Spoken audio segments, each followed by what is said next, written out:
strada strategica i cui lavori di ampliamento proseguono da troppo tempo e che continua a mietere vittime. Sull'autostrada A4 tra Venezia e Trieste proseguono i disagi e non mancano le polemiche.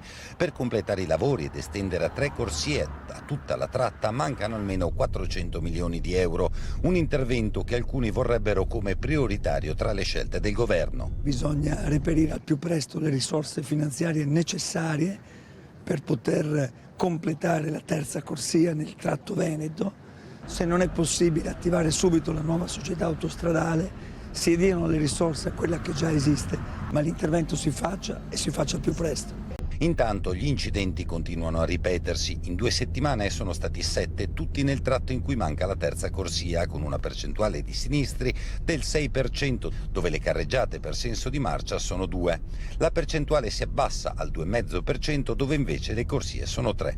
Il tutto mentre il traffico è tornato a livelli pre-pandemia, con oltre 43 milioni di transiti l'anno.